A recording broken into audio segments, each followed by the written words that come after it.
Bom dia, galera. Tudo bom? Saudade de ver vocês. Tudo bem com vocês? Tudo tranquilo? A gente espera sempre que esteja tudo bem com vocês, né? Essa semana nas duas nossas aulas, a gente tem a opção de conversar um pouquinho, né? Na próxima aula, na quarta-feira, eu vou encontrar com vocês no Teams para a gente poder falar sobre a prova, né? Revisar algumas coisas, tirar a dúvida de vocês, fazer alguns exercícios, né? E hoje, especificamente, eu fiz a opção da gente ter essa videoaula para a gente conseguir terminar o conteúdo todo, né? E vai ficar disponibilizado lá no Moodle, tá? Então, na orientação de estudo, vai estar dizendo para vocês que essa aula, ela é uma aula que está sendo realizada para ser postada no Moodle, tá bom? Então, bom dia a todos, né? Como a gente estava conversando desde semana passada, a gente veio mostrando para vocês sobre a tabela periódica, né? Que a tabela periódica ela é um sistema que foi criado, né, para organizar os elementos químicos conhecidos, né? Toda vez que a gente fala sobre a tabela periódica tem sempre esse mistério, né? Porque a tabela periódica ela é, na verdade, um reino periódico, né? Existe um conjunto de situações que a gente consegue obter pela tabela, que esse sistema foi criado há um certo tempo em função dessa necessidade de organizar, né, que nós temos, né? A gente tem uma necessidade de organizar as coisas do nosso dia a dia, porque sempre fica mais fácil para consultar, mais fácil para você pesquisar, mais fácil para você avaliar, né? Daí então, o ano passado, como eu estava falando para vocês, completaram 150 anos da criação da tabela lá pelo Dmitry Ivanovich Mendeleev, né? E foi o ano internacional da tabela periódica, né? E quando a gente fala sobre essa importância toda, é porque a gente parou literalmente com a organização pela tabela de usar explicações mágicas, né? A tabela periódica é de 1886, né? A gente já estava trabalhando com o modelo atômico de Dalton, né? E essa preocupação de organizar sempre foi interessante, né? Porque tem toda essa questão de facilitar, né? E também você fazer previsão, né? Então, assim, a gente vê isso no supermercado, na casa, no nosso dia a dia, a gente tende a organizar as coisas, né? Corrigindo a data, né? 1869, não foi 1800 e pouco, ou 80 e poucos, né? Eu confundi aqui. 1869 foi o trabalho do Dmitry Ivanovich Mendeleev, que é esse camarada que tem uma foto dele aqui um pouquinho mais antiga, né? Como a gente estava conversando. Mas o grande lance, que é importante a gente compreender, que essa tabela periódica do Mendeleev ela não foi a única, né? Existiram outras tabelas mais antigas que sempre pautaram critérios, né? Só que o critério que permitiu a gente compreender praticamente toda a tabela foi o do Mendeleev, né? E havia toda essa situação que a gente estava conversando na aula, né? Que antes do trabalho do Mendeleev, na alquimia, se acreditava que existiam só 4 elementos: terra, água, fogo e o ar, né? Mas de tempos em tempos a gente foi descobrindo que o fogo não é um elemento, o ar não é um elemento, né? A água não é um elemento. Na verdade, elemento para a gente tem outro conceito hoje. É uma substância que não pode ser decomposta por reação ou procedimento experimental, né? E já existiam vários conhecidos, como a gente começou a assistir o vídeo lá. Até recomendo essa semana que vocês assistam o vídeo, tá? Eu vou colocar o link lá no Moodle também. O link já se encontra lá, né? Eu gostaria que vocês assistissem essa, essa apresentação, né? Hoje eu estou um pouco resfriado, não fiquem tranquilos, não é coronavírus não, tá? Estou um pouco alérgico, porque a gente pintou a casa, por isso eu espirrando muito, eu decidi não fazer essa aula ao vivo com vocês amanhã. Mas na quarta-feira eu já estou melhor e eu posso tranquilamente atender vocês lá pelo Teams, tá? Então, nessa condição toda, né, já se conhecia o ouro, já se conhecia cobre, prata, e a gente viu no vídeo o mercúrio, né? Mercúrio. E vários outros como vão aparecer. Eu não queria dar o spoiler, não, porque eu quero que vocês assistam. Vocês vão ver a história do fósforo. Fantástica, né? E à medida que as descobertas foram sendo feitas, os elementos começaram a ser agrupados, né? E o Mendeleev conseguiu descobrir o critério que eles existiam para se organizar. Isso foi o grande bacana, né? O sistema de organização, né? Conta a história que o Mendeleev, um professor de química na Universidade de Moscou, precisava com que os alunos deles consultassem esses dados para usar no dia a dia, nas questões, nas aulas, né? E ele, muito metódico e sistemático, né? Ele foi para a casa dele um dia, colocou as principais características desses átomos, elementos em um papel cartão, né? Que é um papel mais grosso, quadrado, né? E lá ele escreveu o símbolo químico, as propriedades, as suas características.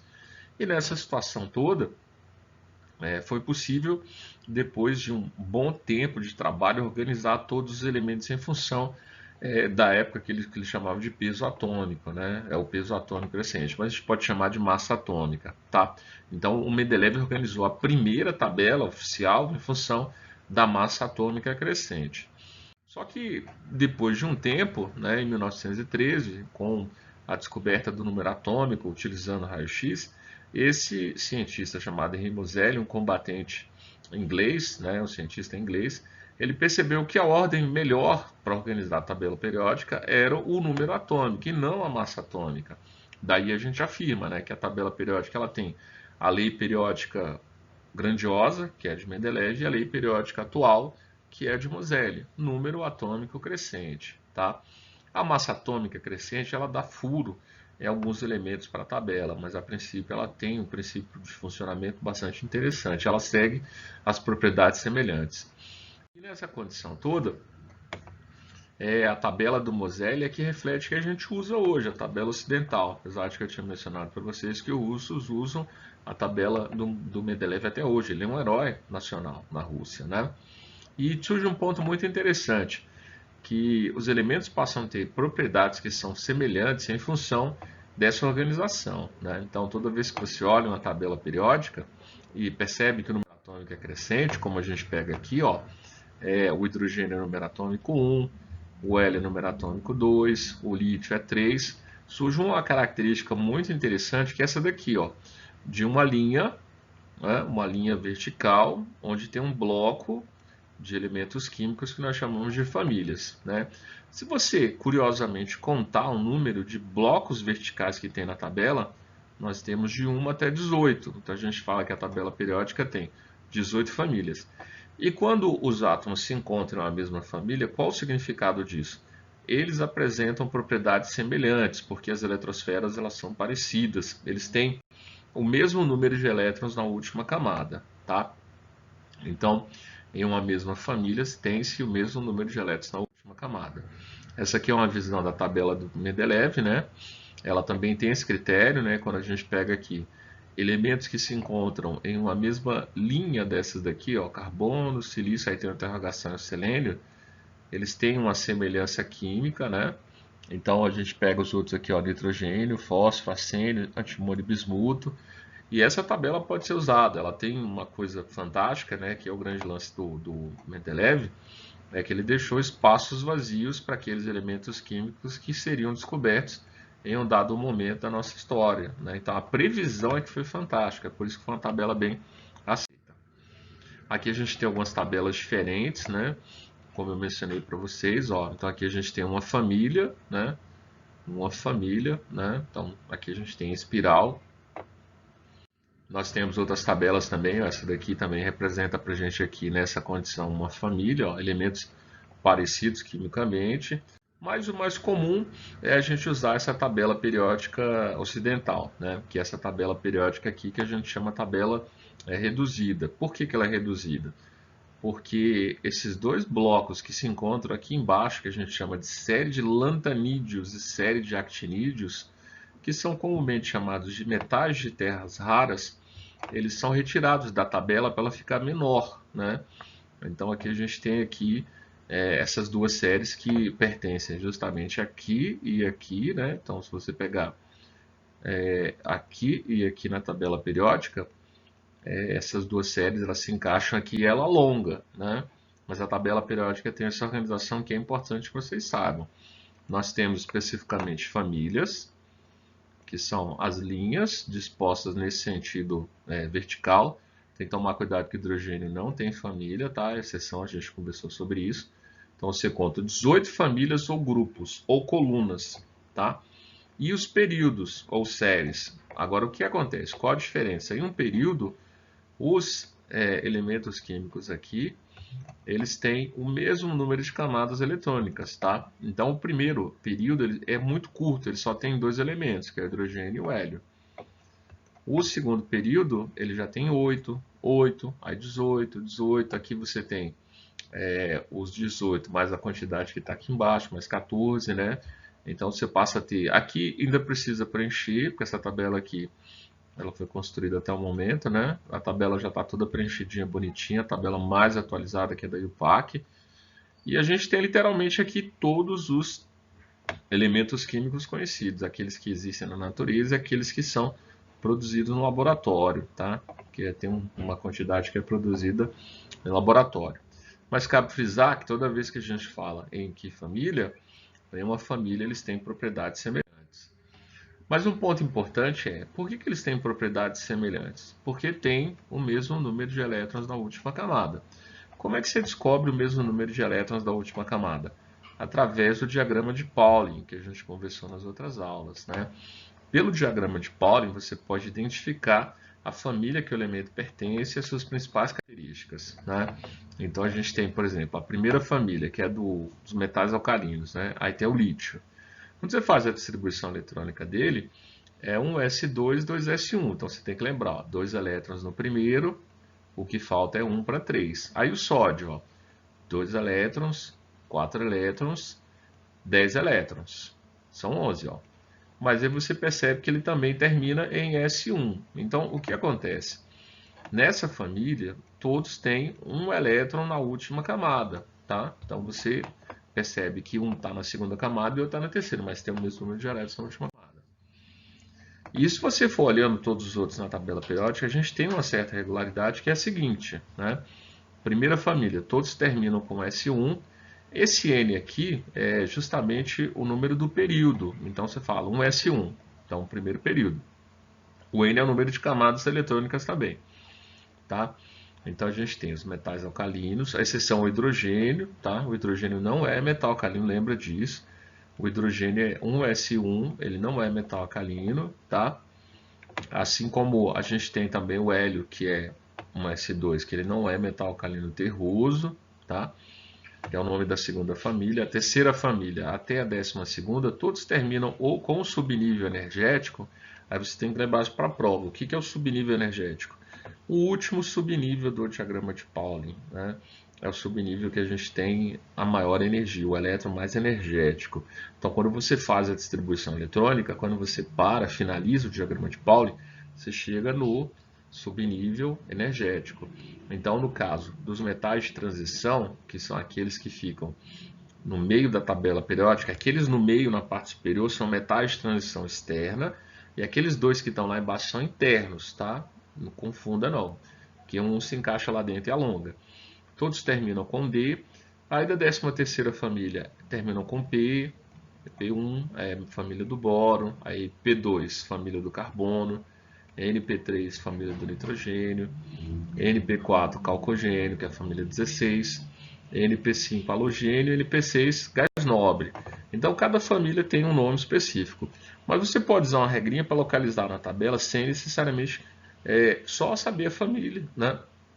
Sem memorizar, porque a nossa intenção não é memorizar a tabela periódica. Vamos dar um exemplo para cada. Então, vamos considerar que você tem o elemento químico magnésio, que o número atômico dele é 12. Então, quando você faz a configuração eletrônica dele, você olha que é um S2, 2S2, 2P6, 10 elétrons, né? 3S2, 12 elétrons. Então, a regra que a gente usa é a seguinte. Toda vez que o subnível energético, então lembra, o subnível energético é o último do diagrama de Pauling. Toda vez que o subnível energético é S, então se ele for S, aí tem um número na frente que a gente chama de N, né? E vai ter um número de elétrons de X, que aqui se você comparar um com o outro, ó, se você comparar o 3S2, então vamos ver, 3S2 com o NSX, aí você de cara já descobre ó, que o 3 é o N, o S é igual e o X aqui é 2. Então a regra é a seguinte, quando o último é S, o X aqui ele é a família, mas essa A regra só vale para quem é o X, tá? Para quem é da família, o último é o S, tá? Só para quem é S. Então aqui no caso, ó, segunda família. Então você fala que o magnésio está na segunda família da tabela periódica. E o período que ele se encontra, porque você localiza dessa forma, você localiza a família e o período. O período ele corresponde ao número de camadas eletrônicas. Então você conta quantas camadas eletrônicas ele tem. Ó. Três camadas eletrônicas. Então a gente fala que ele está na segunda família e especificamente o terceiro período, tá? Agora, quando o elemento químico é do tipo termina em P, ele pode ser SP ou D. São os três que a gente trabalha, né? Vamos falar assim, ó, tipo o flúor 9. Você vai fazer a distribuição eletrônica no S2, 2S2, 2P, ó, já foram 4. Então, um S2, 2S2, o subnível energético, que é o último aqui agora, ó, 2P5, né? Aí a gente faz uma regrinha que é a seguinte. Toda vez que o último for P, não é S, tá? For P. Então a gente vai falar que ele é N, P, vamos chamar de Y, né? Aí você entendeu a comparação. Ó. O N é igual a 2, o P é o P e o Y é igual a 5. A família dele lá na tabela periódica, ela vai ser calculada assim. Ó. A família, ela vai ser especificamente o valor de Y mais um valor de correção que a gente chama 12, tá bom? Aí se você pensar assim, opa, a família é o Y mais 12, então aqui você já descobriu que o 5 aqui, ele é o Y. Então, Y mais 12 é a família, o flúor ele tem que estar na família 17, então 17ª família, ele é um halogênio, né? E especificamente ele está localizado no segundo período, que você vai recordar lá, que o período ele é um número de camadas eletrônicas, tem uma camada eletrônica, duas camadas eletrônicas, então 17ª família, segundo período. O grande lance é você dar sempre uma confirmada lá na tabela periódica para olhar e verificar isso daí, tá? Então a gente pode confirmar na tabela, mas vamos fazer mais um para a gente confirmar. Quando é um metal de transição, então vamos pensar aqui no titânio, que o número atômico dele é 22, os metais de transição são aqueles da tabela periódica que estão na família 3 até a família 12. Aí você vai realizar a distribuição eletrônica, 2P6, né? Então estou seguindo o diagrama de Pauling. 3S2, 12, 3P6, 18, 4S2, 20, né?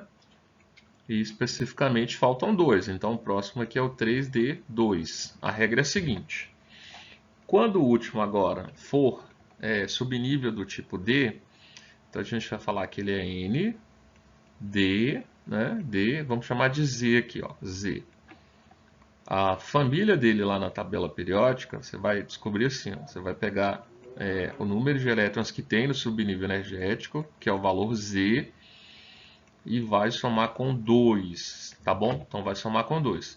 Então quando a gente soma aqui, ó, o 3 é o nível, né? Terceiro nível, o Z aqui é 2, você percebe que esse elemento titânio, ele tem que estar na quarta família da tabela periódica. Aí, professor, e o período? Aí você tem que contar o número de camadas eletrônicas. 1, 2, 3 e 4. Então, quarta família, 4 camadas eletrônicas, então a gente põe quarto período, tá? E aí você pode checar isso lá na tabela periódica, que você vai ver bonitinho lá, que é a primeira família, segunda, aqui tem da terceira até a 12, ó, aí depois tem a 13 até a 18, né? Então você vai ver que eles vão estar localizados nessas colunas.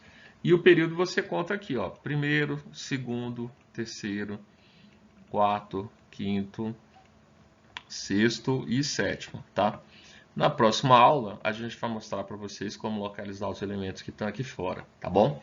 Então, por hoje é só. Eu gravando 20 minutos de aula para vocês assistirem. Fiquem com Deus, bom estudo. E na quarta-feira a gente continua, tá? Tragam as suas dúvidas, peguem lá o roteiro de orientação para a prova. Na quarta-feira tragam as dúvidas que a gente vai fazer a nossa aula de dúvidas para a prova na sexta, tá bom? Então, galera, até mais. Bom dia para vocês.